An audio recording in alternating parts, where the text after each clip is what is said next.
Hey guys, welcome back to another video. In this video, we'll be talking through the major dilemmas ahead of Game Week 2, discussing your transfer moves, and also at the end of it, my team plans and captaincy.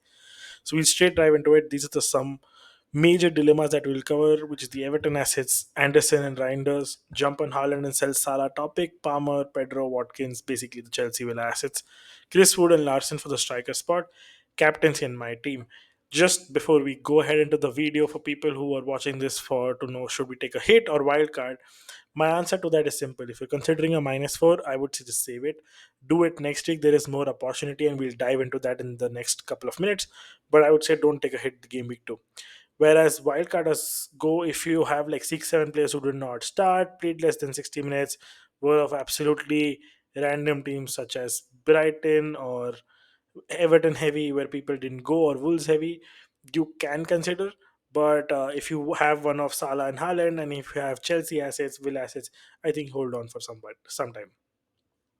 We straight dive into it. We'll look Pedro, Watkins, Palmer question. Now I have a small graphic here. What I'm trying to explain is two spots. Game week 3 is where you want to sort of switch out of it. That's the major meta plan as of now. And I think it's a good plan. If Chelsea assets and let's say the Villa assets do not perform in game week 2, it's a good segue because Chelsea Watkins plus Palmer will allow you to go Haaland plus a 5.5 or a 5 depending on pricing, and I think that's a good move. You can make the switch. For people who don't have Reinders can go there. For people who don't have Anderson can go there. And there might be other opportunities as well. How I'm going to extend that plan and how think it works well as well. You can go Pedro, who might be a minutes risk because his performance, if he's not good for 2 weeks, Delap might be introduced. So I think you can go to Strand Larson, which also has a good run of fixtures beyond that. This Everton, Newcastle, Leeds, Tottenham, Brighton, Sunderland, Burnley. So I think there's a good run of fixtures there. And I've also then it allows you 1 million. Obviously, then you come and upgrade your 5.5 to a 6.5 like a SAR as well. What I've done here is also given a free hit window. The popular notion is to go game week 6 as free hit, but I think game week 5 is also equally good. And why I say that, because if you move from a meta uh, like Haaland plus Salah without Chelsea asset and Villa assets in game week 5, when City play Arsenal, you can sort of free hit out of that. In game week 6, when Liverpool are done with the good fixtures, you can consider getting in Bruno, maybe a Salah downgrade to a Saka, or a Yorker is getting into a team, Ekitike. You can switch that around with after the free hit as well, because now you can roll transfers through it. I think that's a good window. Game week 6 does have its own benefits, but now since you're already heavy on City, you can consider getting in an Arsenal asset and a United asset. I think it's a good move to do there. So for now, hold Pedro, Palmer, Watkins, and even Rogers. But I think game week 3, if they don't do well in game week 2, you should really consider selling them for Haaland. And don't wait for the window where you have Salah in game week 4, you won't captain Haaland. I don't think captaincy really matters with Haaland. If he's scoring goals, he's still getting you points better than the other players, which is sort of the next topic. It's when to get Haaland. I think game week 3, game week 6, ideally game week 6 is a great window, game week 5, 6, and beyond.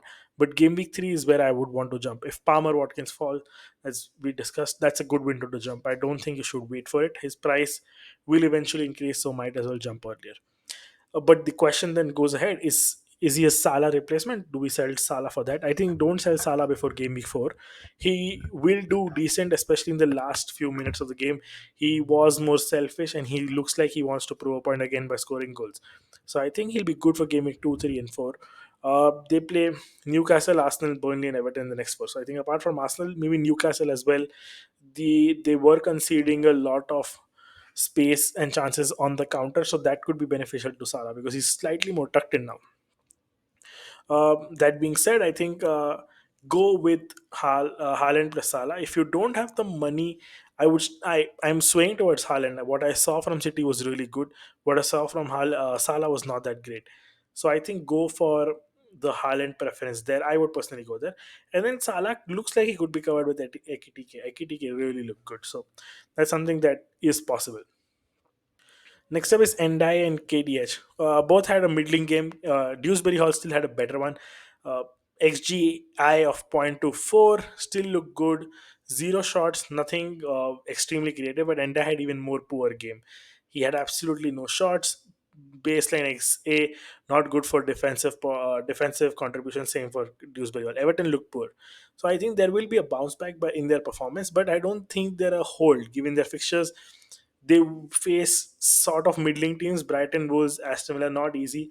Then Liverpool, West Ham, Crystal, and Man City. So long term perspective, also they don't have great fixtures to hold them for. Suddenly they've gone from an easy fixture run to a middling to a tough fixture sort of space.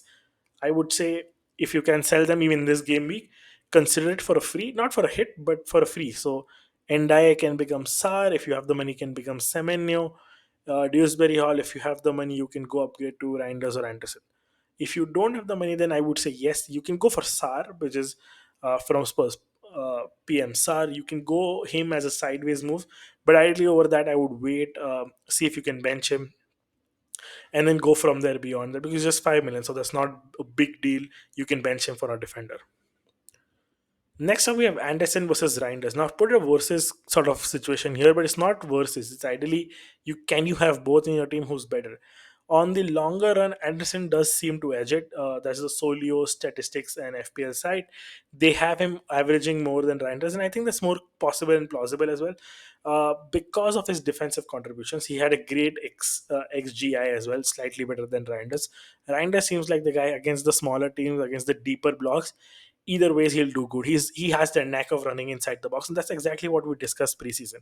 He will make those runs beyond zone 14, around the box, late runs inside the box. He is more in that role. I think he'll start most games. That's not a problem anymore. So he's good for those off goals. I don't think he'll keep on scoring all games. He's not going to score at the rate of Haaland, but every now and then he'll get those goals. So he's very oddly consistent in alternate, or let's say every 3 games, 1 goal. But Anderson will be very, very consistent with the DEFCON points, especially if not the assist and the goals. So that's going to keep happening. Wherever he misses out on DEFCON points, there could be an odd assist or a goal.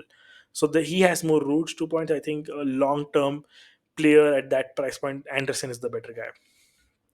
If you have Anderson, I wouldn't switch to Reinders. If you have Reinders, I wouldn't switch either ways. If I had to pick someone, I would go Anderson though, not Reinders. I think Reinders can be your third or fourth, fifth sort of setup after, let's say, once Nottingham Forest deals with game week 5 and 6 with the easier fixture. I think they have Sunderland and Burnley. Once that is done, you can consider Reinders as a move when the fixtures get better. For now, if I'm buying someone, I would go Anderson. Wood, Larson, and captaincy. That's something that we need to just quickly touch upon. I think Wood, Crystal Palace, West Ham, Arsenal, Burnley. I think apart from Burnley, Sunderland, and game week 5 and 6, he's got a middling run of fixtures. He really did well, and I think he'll continue scoring, especially against teams like West Ham and Burnley and Sunderland. So that's a good thing. Again, it does fall into the place where you can sort of sell Pedro in game week 3 for Wood as well. If you don't want to upgrade your midfield, you can absolutely do that instead of Larson. So I would say wait for this game week, again reassess the team, and I think game week 3 is a good intro into that. You can play him against Hassan as well. I don't think that's a bad uh, 2 pointer. It's fine. Sometimes you'll have to take that up the chin. The next 2 fixtures will be absolutely amazing for him. So game week 3 is where you target Wood. Larson, we've already discussed game week 3 or game week 5. Both look decent depending on your plan. If you want money, I do like Larson, although when compared to Wood, Wood is much better. I think he's nailed even with the new striker signing. He's just more talismanic to the team at the moment. He's the one who's the output guy for that team. He keeps scoring on and on. So yeah, that's there. Larson looked really impressive. I want to watch him for another game because it's obviously City, can't take much out of it. But from what I saw, he will be there in the goals for Wolves. So if and Wolves are trying to create goals. It's not like a team who's sitting back, is very weak in the midfield of the pitch. I think they're very strong. They're good on the counter as well, and Larson will benefit. Lastly, captaincy. Captaincy gave me two sort of very difficult when I and it's something that I've not prepared. When I look at the chart, and that's what I wanted to do for this bit. Arsenal stands out. So if you have Arsenal assets, you can go there. Saka, Gyökeres, either or, go for it. Chelsea doesn't instill me with confidence. I haven't seen Palmer from open goal. I wouldn't recommend him. Pedro again is a minutes risk, even though he's looking good in form. I can't for guarantee say he'll start this one. It's an early kickoff. Delap may be given the chances, and it's very possible that that happens. If Pedro does start, and if you have news, I think this is one of those games where you can put him for 2 reasons. He's good in air. He's good around the box, where the West Ham team looked weak. So that's something you can consider. Not the first choice, but should be in your consideration. Next up, I think which I like the most is Watkins. I think against Brentford, he's got a decent record. Brentford looked really poor against Nottingham Forest. I think even if they try to better it up, I think there is a chance there is a haul there. And Watkins has not been talked about too. So I think that's into consideration. And lastly, I would put my bet onto, as usual, Haaland or Mo Salah, because there's safer options, penalties there, counter-attacking opportunities, not Words or someone else, maybe Salah. But I think I'm going to edge it to Watkins over Salah for this one. I think there is the Brentford defense is for taking. They're not that settled. They're not that good and drilled. I think Villa can do really well against them. Lastly, into my game week 2 draft. I have not made any changes. I'm not going to make my transfer. I'm going to roll it. There's no sort of fires to put off in this team. As of now, injury and press conference will happen the day later and tomorrow, so we'll get to know. But as of now, this is my team. I'm starting Dubravka against Sunderland. I know there's a small clean sheet odd, but I'm considering playing him over Cells as well against Crystal Palace. If I think as of now, Eze's news is done, so that could sway me to play Cells. I need to read the details. If he's definitely out and the deal is completely done, then I'm going to play Cells because Crystal Palace lose one of their most important attackers. So I put Cells in there. I'm going to play Dorgu against Fulham, Milankovic against Crystal Palace, and I'm going to play Pedro Porro against City. Now, Tottenham will go for a back three. Pedro Porro could benefit from an assist, from a cross, a goal, defensive contribution, lot of routes to points. I think I'm going to take that chance. In midfield, I'm going to play Rogers, Palmer, Salah, Wirtz, Reinders, all of them. Up top, Watkins and Jao Pedro.